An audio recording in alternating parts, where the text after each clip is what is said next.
Quando você é um super fã de coisas da cultura pop e do sci-fi, nada melhor do que ser filho de um mega ultra multimilionário e comprar a sua própria produtora com todos os direitos das coisas que você aprendeu a amar enquanto crescia. Como é o caso do dono da Skydance.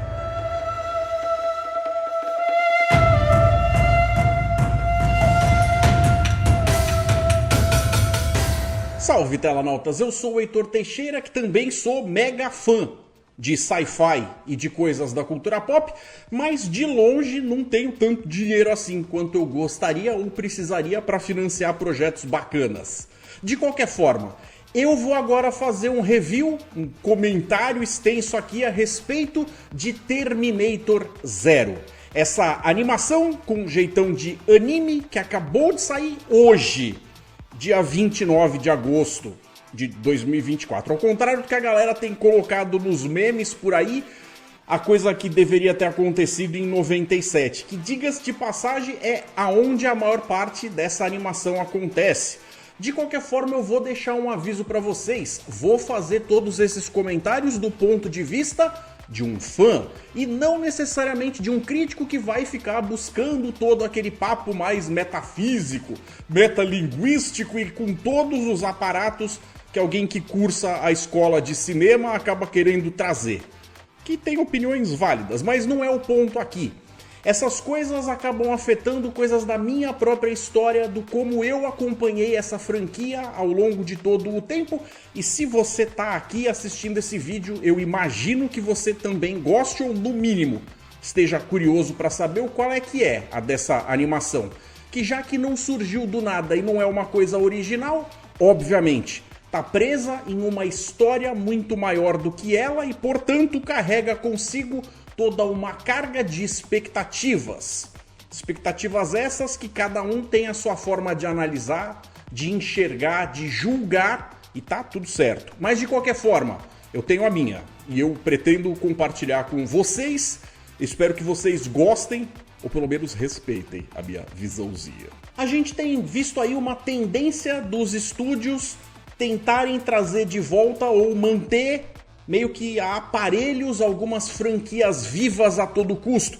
A gente viu isso com Predador, quando saiu o último Prey, que era uma franquia que todo mundo já estava dando ali como morta, como os sinais vitais já tivessem em flatline quando eles fizeram Prey, e de fato foi um filme bom o suficiente para fazer com que a atenção dos fãs fosse o suficiente para manter o negócio rolando, tanto que agora já está tendo uma nova produção sendo feita naquele universo. Não agrada a todo mundo, mas pelo menos dentro do seu nicho tem lá aquela galera que fica ansiosa por novas produções. Mesma coisa está acontecendo evidentemente com Alien Romulus, que vem aí de uma série de outros filmes que um monte de gente também já estava meio de saco cheio, porque estava sendo feito pelo próprio criador da criança, o Ridley Scott, fazendo umas coisas que até tem lá sua meia dúzia que acharam muito bacana, mas tem uma galera que não vai conseguir largar o osso de fazer piadinha com o lance do Prometheus e não cumpriu-os.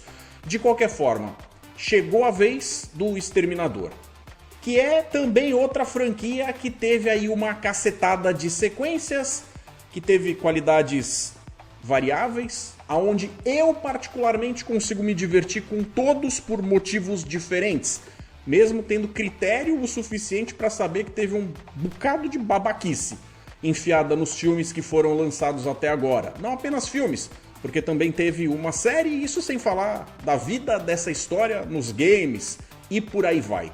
De qualquer forma, a gente está aqui agora com o Exterminador do Futuro Zero e eu vou comentar com vocês algumas das coisas que me chamaram a atenção e do porquê que eu acho interessante falar sobre esse assunto com vocês.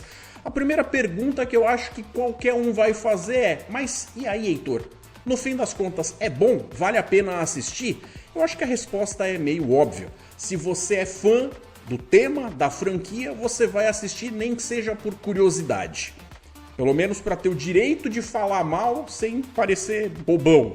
De tipo, não assisti, mas vou aqui tecer comentários tirados do meu bumbum. Então, se você não é um desses, você vai sim querer assistir. Agora, As pessoas que vão assistir tem, obviamente, dois tipos. Tem aquelas que vão assistir porque já são fãs da franquia, acompanham tudo o que sai, seja para achar bacana, muito bom ou às vezes meio sofrível, mas tem aquelas que estão chegando, caindo de paraquedas, que estão com curiosidade ou não sabiam nem que isso aqui fazia parte de um universo maior e vão assistir. De qualquer forma, dessas pessoas eu imagino que aquelas que já conhecem a franquia talvez possam encontrar motivos para desgostar de algumas coisas muito mais por causa das suas expectativas pré-concebidas do que por causa da qualidade da obra em si. Apesar que, se qualquer um quiser fazer sua crítica e julgamento de que essa animação, ainda que não esteja recebendo a carga de cobranças de coisas de quem é fã ou de quem está chegando agora, por se parecer com qualquer coisa que vivia na mente e na ideia da pessoa, simplesmente citando não gostei de tal cena, não gostei de tal solução, de tal passagem de roteiro, de tal solução, de tal personagem, eu vou entender também porque, apesar de eu ter gostado e ter inclusive me surpreendido com muitas das coisas que aparecem ali, sei que tem alguns momentos que ficaram com algumas gordurinhas de trejeitos de coisas que podiam ter tido um tratamento de roteiro antes de fazerem a versão final, do qual teria beneficiado a série, mas não rolou. Então, essas coisas não chegam a tirar o mérito da obra, na minha opinião, mas criam lá suas lombadas no meio do caminho enquanto você aproveita a viagem. Eu concordo. Como eu disse, a minha história com a franquia Exterminador vem de longa data, desde a minha adolescência, não apenas por assistir as coisas lá, que eu já via desde pequenininho, já que o primeiro saiu em 84. De qualquer forma, e eu falei pra vocês que eu ia fazer esse papo aqui do jeito mais amigão possível, como se eu fosse teu buddy, teu camarada de longa data e estivesse trocando ideia com vocês. Então, por favor, né? Vamos embarcar na conversa aqui. Vem com o tio Heitor que vai ser legal. O que eu quero dizer é, em algum momento eu cheguei a jogar um jogo de RPG baseado numa mescla das duas ideias, Exterminador do Futuro e Aliens. Foi um jogo que com aquele grupo de pessoas durou 8 anos. 8 bons e muito memoráveis anos de uma história que teve como inspiração os filmes que a gente tinha na época, mas que depois acabou se tornando um universo tão rico que derivou para uma coisa bastante original até. Sinto falta dessa época. Porém, as pessoas do grupo, hoje, não sei nem por onde andam. De qualquer forma, as memórias que sobraram foram, evidentemente, aquelas que me cativaram a continuar mantendo todo esse carinho pela franquia e ao longo do tempo em que eu jogava aquilo com aquelas pessoas, existiam inevitavelmente alguns comentários que eu fazia a respeito do fato de como funcionavam as histórias ali, que justamente são as coisas que fazem com que eu tenha dito agorinha, que eu falei pra vocês, que eu me surpreendi. Porque essa série parece ter dado uma olhada dentro da minha cabeça e falado, deixa eu ver o que tem aqui, o que esse cara acha que um universo desses precisaria ter para continuar fazendo sentido com as coisas que foram descritas e narradas lá nas primeiras versões dos primeiros filmes, que tá faltando para que essa história prossiga. E eles fizeram basicamente isso. Não ao pé da letra, é claro. Nunca dá pra esperar que os caras vão fazer exatamente do jeito que a gente imagina algo. Até porque aquele que a gente jogou era um universo bastante alternativo e nada canônico, não é mesmo? De qualquer forma, uma coisa que eu sempre achei que faltava, e a partir desse ponto aqui eu vou fazer um comentário que já meio que é válido eu dizer pra vocês que vai entrar numa certa zona de spoilers. Então, escolham se vocês vão querer assistir a animação antes de terminar o vídeo ou se vocês vão seguir sem medo de serem felizes.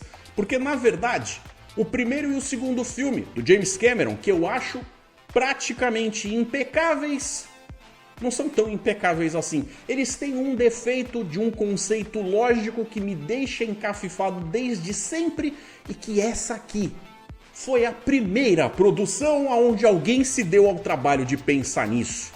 Vamos lá. Os caras citam que quando o Kyle Reese volta para 1984 e acaba tentando salvar a Sarah Connor, que está sendo caçada para não vir a se tornar a mãe do John Connor, líder da resistência.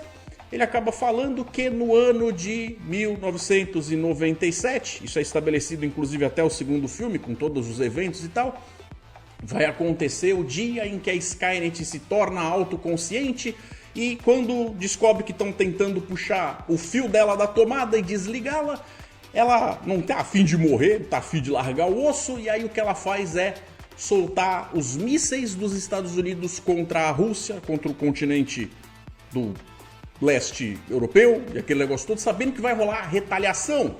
E assim ela acaba detonando os inimigos dela do lado de cá. Então, do meio das cinzas, do meio dos escombros, ela se ergue e domina a humanidade com a intenção de matar todo mundo. É lindo quando os caras explicam isso. Fica super de roer os dedos, as unhas, e você fala, caramba, puxa, veja só, que negócio animal. O segundo é um tremendo filme de ação que até o dia de hoje é um dos melhores já feitos. Porém, galera, vamos pensar um pouquinho como é que os caras lá naquela época, depois de uma guerra atômica, conseguiriam ter hardware o suficiente para subjugar humanos que tinham já exércitos formados, ainda que a gente esteja falando de algo que acontece depois das explosões nucleares.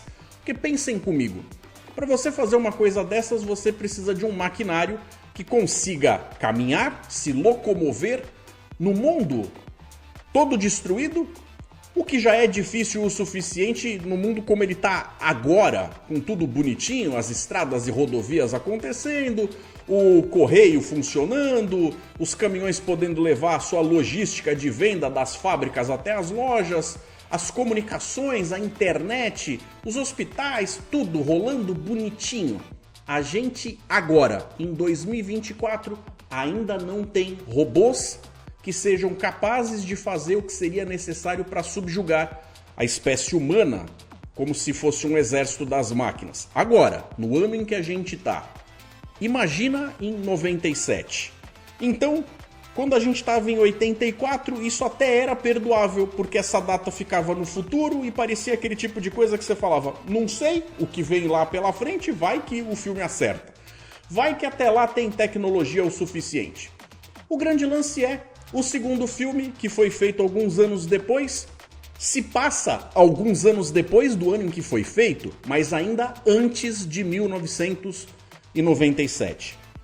Então, por mais que ainda não tenham máquinas capazes de fazer exatamente isso, e por sua vez construírem outras máquinas melhores, mais eficientes e mais ferozes, militarmente falando, em prol da própria Skynet, ainda estava no futuro o bastante para você não ter problema e perdoar completamente o fato de não aparecer no filme. Aí a gente chegou no terceiro filme e a coisa mais próxima disso foi quando a gente vê a Terminatrix que volta a injetar aquelas nanomáquinas no console do carro, por exemplo, e aí essas maquininhas percorrem o sistema lá e acabam conseguindo engatar a marcha e fazer com que o carro ande de acordo com o controle remoto dela. Na minha cabeça a coisa funciona assim, e é claro, a gente sempre tem que ver que um filme acaba se tornando uma coisa na cabeça de uma pessoa, mesmo sem ter sido exatamente aquilo no roteiro de quem planejou aquela história. A coisa funciona na minha cabeça com o tal do headcanon. E quem quiser dizer que eu tô errado, sinta-se à vontade nos comentários para tecer seus textões. Mas, a princípio, aquilo começava a apontar, na minha ótica, para o fato de que, com todas as intervenções no tempo, os graus de tecnologia fossem mudando e que aqueles carros fossem, sim, um pouco mais compatíveis com algo que fosse, apesar de mecânico, ainda assim controlável por software. Porque, do contrário, uma simples nanosonda não seria capaz de fazer o que foi feito ali. Por que é que eu tô falando tudo isso? Porque, na minha cabeça, galera, Matrix sempre encaixou muito bem como uma continuação natural para a história de Exterminador do Futuro, apesar do que eles citam no segundo filme com aquele final que foi oficializado dizendo que as máquinas tinham sim sido impedidas, mas como a gente vê depois, o futuro só podia ser adiado, mas não evitado. Então as coisas que acontecem na franquia Matrix me parecem ser esse tal futuro onde as máquinas ganharam e no máximo os humanos conseguiram sobreviver no subterrâneo.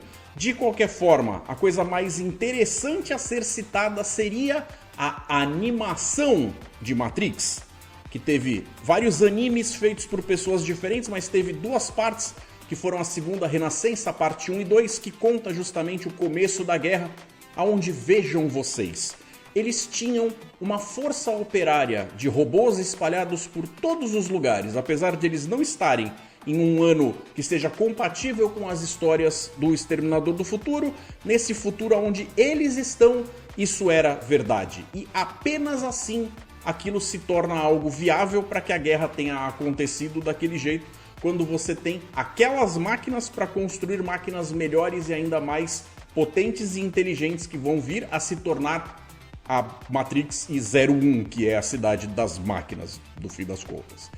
É basicamente o que a gente acaba vendo nessa animação aqui.